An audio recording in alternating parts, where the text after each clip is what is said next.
Good day, grade 11s, and once again we are back together. All right, so today we are going to look at just some fundamental concepts when it comes to Euclidean geometry. Yesterday we went through some the theorems, all the 9 theorems, and today I just want to start with just some concepts that you should understand. So please, if you haven't subscribed, please do the right thing, and of course, your favorite uncle will always do best when it comes to great maths and science concepts. All right, now I wanted us to start somewhere. So yesterday we started with Euclidean geometry. Okay, so I showed you a concept in this case, and suppose that we're given, here's a circle with a center. Now the first thing that I want you to always be mindful of, ladies and gents, once they tell you about a center, okay, so if they tell us that we've got a center, then we know in this case we're going to be dealing with radii, right? So radii is plural for radius, right? So it's one radius, but it's many radii. Now what is important about radii? Radii are equal, right? So if I give you, let's say, center O, and let's say we've got A and B over there, right? So what do we note in this case? We know that OA would be equal to OB, right? Now, why would that be important? Because later on, whenever you've got radii that are equal, if I did this, right? My lines are a little bit skewed, right? So if I did this, so I draw a line segment AB, right? Now, what does that make triangle OAB? So what is a triangle with two sides that are equal, right? We call this an isosceles triangle, right? We've got an isosceles triangle. And whenever we've got an isosceles triangle, you must remember that the base angles of an isosceles triangle are equal. So what does that mean? So if I were to take angle OAB, which is this guy over here, right? If we call that angle X, right? Then what does that mean? It means therefore angle OBA will also be equal to X. So the one thing that your radii help you with is sometimes with the identification of isosceles triangles, right? So I want you to note, anytime that we've got radii, you must remember that radii are equal, or if we've got a center, look for those radii, right? And in this case, we note that they are equal, right? So what we simply said is that angle OAB would be equal to angle OBA. And why did we say that? We said the base angles of an isosceles triangle. Guys, please don't ever forget this rule, right? I know we covered it in grade 9 rather. And so we need to remember that, right? Now, another very important thing is that sometimes they tell you that a line is produced. Right, now say, for instance, if they tell me that, let's say we've got a triangle over there, right? And they say to me, let's say this is going to be A, B, C, and D. They say to you, line BC is produced, right, till D. Now, whenever they use this word produced, what are they trying to imply? That it actually means that BCD is a straight line. So which means BCD is a straight line. Now, whenever they do that, right, they are trying to say something to you, okay? Right, now if it is a straight line, either one of several things can apply, right? Either we can have the exterior angle of a triangle, okay, of a triangle, right? So exterior angle of a triangle, I'm going to talk to you about that just now, right? Now, what do we note about the exterior angle of a triangle? Now, if I've got this triangle here, right, this would be the exterior angle of this triangle, right? So, let's call this C1 and C2, or otherwise we can call it ACD, right? So angle ACD, ladies and gents, would be equal to angle A plus angle B. I want you guys to note that, right? So what does that mean? C2, angle C2 would be equal to angle A plus angle B.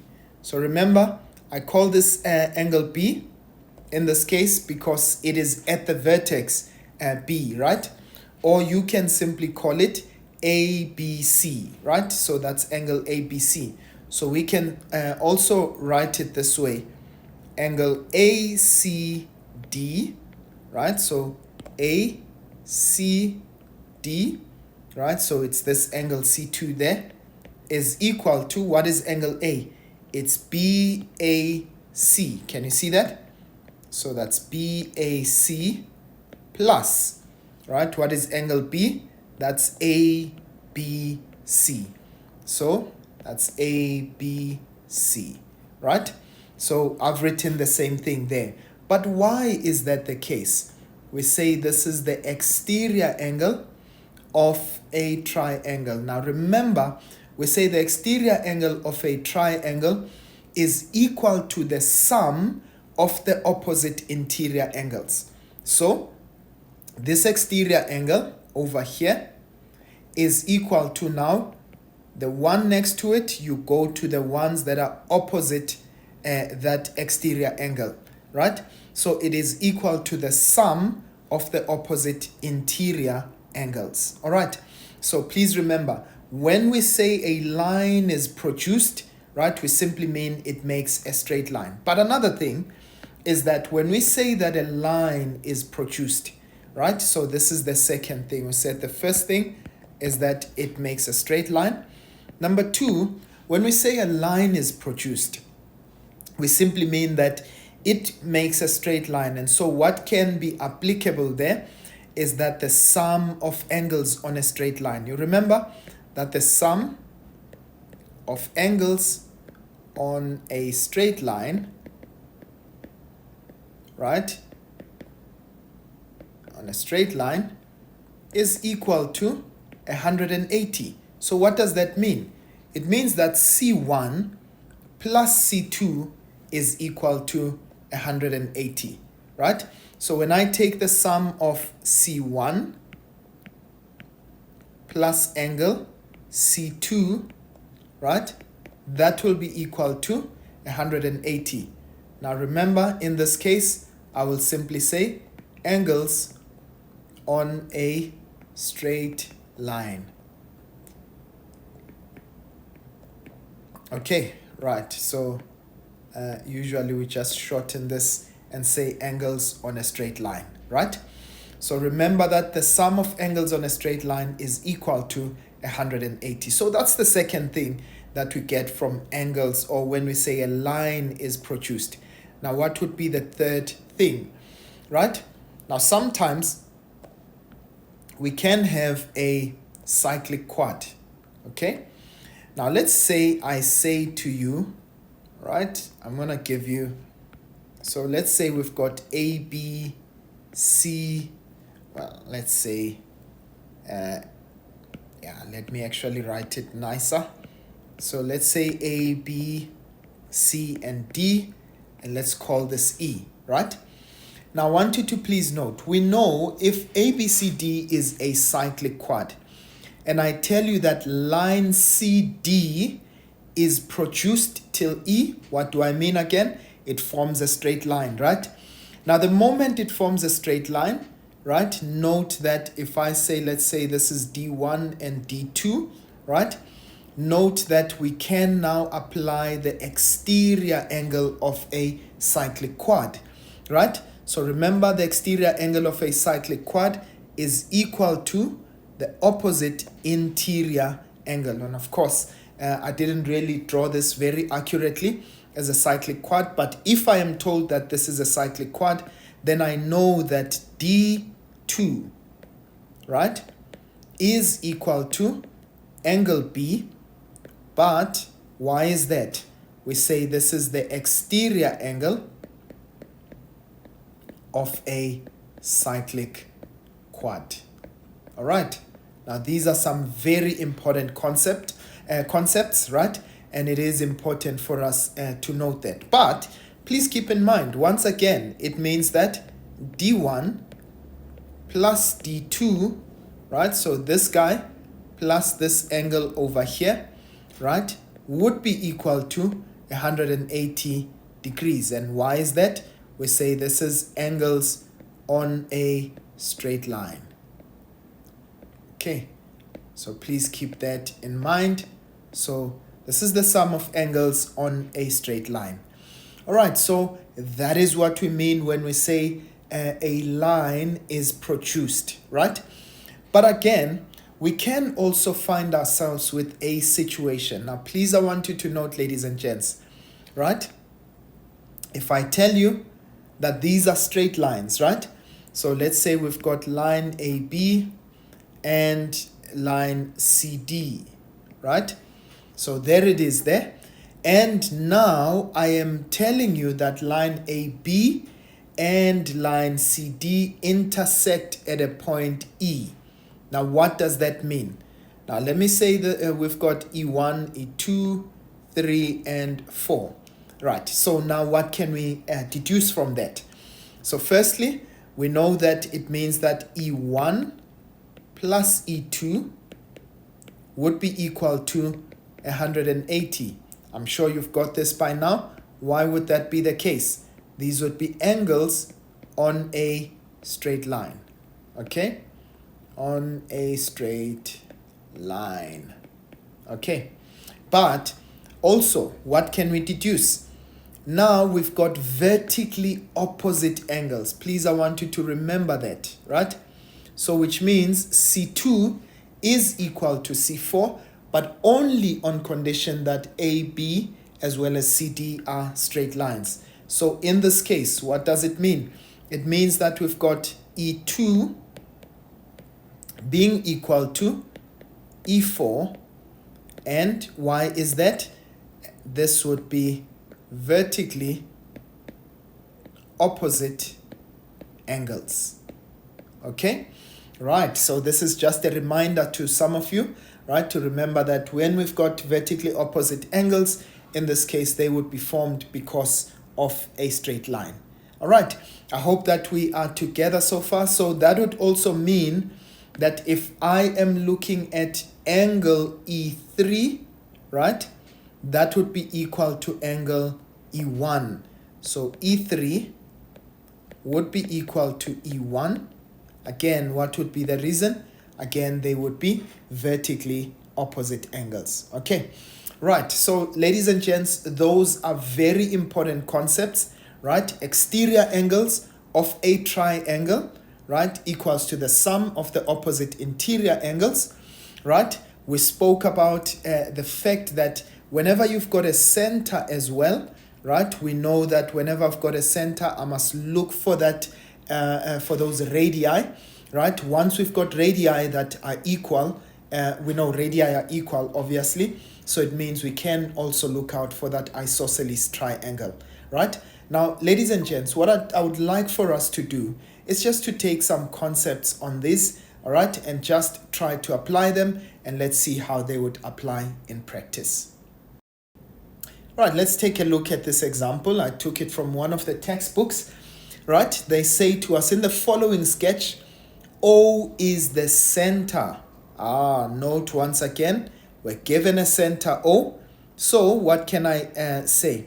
I'm looking at OB, right? As well as OC, those are radii. Can you see? Right? So in this case, it means that OB is equal to OC. And therefore, ladies and gents, what does that make triangle BOC? Definitely an isosceles triangle, isn't it? Right? So therefore, I can already deduce that B1 would definitely be equal to C1, right? And why is that? Because those are base angles of an isosceles triangle. Sometimes some of you prefer using the term opposite angles, or rather equal sides, equal angles, right? But I always use base angles of an isosceles triangle. Okay, right. Now we're given that we've got a center O, and they've told us that BAC is 48 degrees. Now we need to find the angle O1. What would O1 be, right? I'm sure that you guys can already see this, right? So I'm going to say, right, O1, angle at center, twice angle at circumference, right? So the angle O1 is equal to 2 times BAC. And please don't forget to write that little cap there on the A, because that shows us it's a sign for the angle, right? By the way, we need to always write down the reason. Why are we saying what we are saying, right? Remember, Euclidean geometry uses deductive reasoning, right? So every time that you give a statement, you must back it up with a reason. So O1 is equals to twice BAC. Why is that? Angle at center, all right, equals to 2 times the angle at circumference. Okay, right, so angle at center equal to twice angle at circumference. So therefore O1, okay, this is A. So therefore angle O1 would be equal to 2 times 48, and that would give us 96 degrees. Okay, right, I hope that makes sense, ladies and gents. And secondly, they want us to find angle B1, right? Now, if you didn't know that that's an isosceles triangle, it would be very difficult for you to find that angle, right? So in this case, for B, right, what are we going to say? Well, we're going to say OC is equal to OB. Why is that? That's radii, right? So OP is equals to OC. So therefore, it means that triangle OBC is isosceles. Okay? So that's an isosceles triangle, right? So therefore, it means that B1 is equal to C1. Let's call them X, shall we? Right? So B1 is equal to C1, which is equals to X, right? All right, so why is that? These are base angles of isosceles triangle. Okay, right. Now that we called these angles X, do you remember we still know that this angle is 96 degrees, right? So we can now take the sum of angles of a triangle. So that means B1 plus C1 plus BOC, or in this case O1, is equal to 180. But why is that? You can say to us, these are angles on a triangle. Okay, right. So we said B1 is equal to C1, so that's X plus 96 is equal to 180. So this is 2x is equal to, so X plus X, that's 2x. If I take this to the other side, we've got 180 minus 96, right? So if I say 180 minus 96, can you see we get 84, right? So this would be 84 degrees. But if we divide that by 2, ladies and gents, what are we going to get? X is equal to 42 degrees, right? So then it means that B1 is equal to 42 degrees. And that is how you are going to apply the concept of radii being equal. Okay, right, ladies and gents, and let's take just another example and see how we are going to apply this. Right, have a look at this question. I took it from a past exam question paper. Right, so it says in the diagram below, we've got O, which is the center. So remember, I said to you, the moment that we see a center, right, we're going to look out for those radii.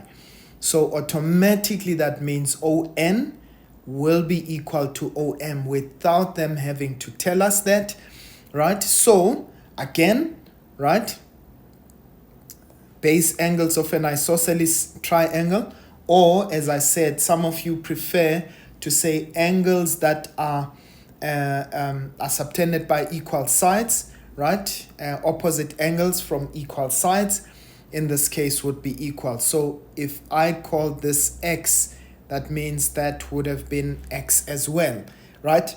Now, they say to you, OPA is perpendicular to MPN, right? So that entire line, and by the way, OPA is also a radius. OA rather, is a radius. So in this case, it would mean that it is equal to ON and OM respectively, right? Now, I want you to note theorem 1. You remember what theorem 1 says, right? Line from the center perpendicular to a chord. What does it do? So then we know that then it means NP should be equal to MP, right? We said a line that is drawn from the center, if it bisects, if it is perpendicular to a chord, then it therefore bisects the chord. So it means that NP will be equal to PM. All right, now they say to us, MN is 48 units. So that entire line there is 48 units, right? So automatically, what does that tell us? It tells us that this guy here has to be half of that, isn't it? Right, so that would be 24. Okay, and that would be 24. Why? Because the sum of the two should give me that 48 units, right? And then they tell us that OP is 7 units. Okay, so OP, I'm just going to draw that in green. Okay, they told us that this is 7 units, right? Okay, so they say calculate with the reasons the length of PA, right? So what are we looking for? I'm going to just indicate that in red, right? So we're looking for the length of PA, right? Now, do you agree with me? We said OA is a radius, right? So in this case, we can find out how much or how large that radius is, right? So first of all, let's start with just declaring there, right? So in triangle, right? In triangle ONM, triangle ONM, right? We have said that ON is equal to OM, right? But we can also declare that it's equal to OA as well, but that's not in the triangle, right? And why is that? That's radii, okay? So we know that those radii are equal, right? And in this case, so we know that those lines are equal. But also, I want you to note, it means that now if we take we said NP, all right? So NP is equal to MP, okay? So what do we say there? We say line from center,